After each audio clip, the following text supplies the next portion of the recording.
एक बार की बात है, एक बूढ़ा व्यक्ति अपने मरने के उम्र में आ चुका था।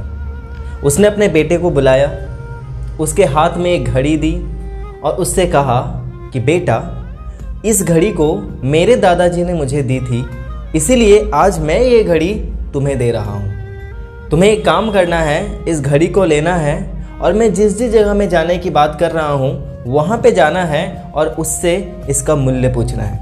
तो उसके बेटे ने कहा कि ठीक है पिताजी, मैं ऐसा ही करूँगा। तो सबसे पहले उसके पिताजी ने कहा कि बेटा, तुम इस घड़ी को लेकर एक घड़ी के दुकान में जाओ और फिर वहाँ पे जाके पूछो कि इस घड़ी का वो कितना रेट लगाता है। तो वो उस दुकान में जाता है और उससे पूछता है, तो उसे पता चलता है कि उस दुकानदार ने उस घड़ी का सिर्फ 50 रुपये लगाए हैं। तो वो ये बात आकर अपने पिताजी को कहता है। फिर उसके पिताजी कहते हैं कि अच्छा बेटा, कोई बात नहीं, तुम इस घड़ी को लेकर एक सोने के दुकान में जाओ और वहाँ पे जाकर पूछो कि वो इसका कितना रेट लगाता है। तो वो उसी तरह से उस सोने के दुकान में जाता है और जाकर पूछता है कि इस घड़ी का आप कितना रेट लगाएंगे। तो वो सोने का दुकानदार बोलता है कि मैं इस घड़ी का सिर्फ और सिर्फ 150 रुपये दूंगा। तो ये बात भी आकर वो अपने पिताजी को कहता है कि पिताजी, उस दुकान वाले ने इसका सिर्फ 150 रुपये लगाया। तो बोला अच्छा बेटा, कोई बात नहीं, अब तुम क्या करो, इस घड़ी को लेकर एक म्यूज़ियम में जाओ और वहाँ पे जाकर पूछो कि वो इसका कितना रेट लगाता है। तो अब बच्चा थोड़ा सा कंफ्यूज था, फिर भी पिताजी ने कहा तो वो तो करना पड़ेगा।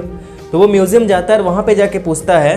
तो म्यूज़ियम वाले ने जो उससे कहा, ये सुनकर उसके होश उड़ गए। म्यूज़ियम वाले ने कहा कि सर, ये घड़ी एक एंटिक थिंग है और इस एंटिक चीज़ के लिए हम आपको 50,000 रुपये तक दे सकते हैं। अगर आप ये हमें दे दे तो हम आपको 50,000 रुपये देंगे।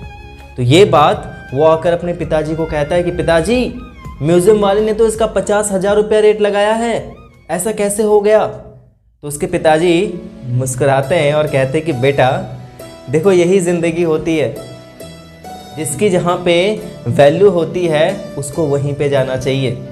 इस घड़ी की वैल्यू सोने के दुकान में नहीं थी, इस घड़ी की वैल्यू उस घड़ी के दुकान में नहीं थी, इस घड़ी की असली वैल्यू म्यूज़ियम में है, इसीलिए उस म्यूज़ियम वाले ने इसका असली रेट लगाया है। इसी तरीके से दोस्तों, आप भी अपने लाइफ में खुद को वैल्यू करना सीखो।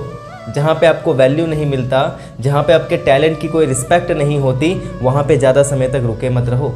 चाणक्य भी हमारा यही कहते हैं कि जिस जगह में आपको रिस्पेक्ट ना मिले, जिस जगह में आपका कोई कॉम्पिटिटर ना हो और जिस जगह में आपका कोई ग्रोथ ना हो, उस जगह पर आपको कभी नहीं रुकना चाहिए। ये आपके ही ग्रोथ के लिए, आपके ही आगे बढ़ने के रास्ते में एक बाधा बन सकता है। इसीलिए दोस्तों, अपना वैल्यू करना सीखो और उसी जगह पर जाओ जहाँ के आप लायक हो।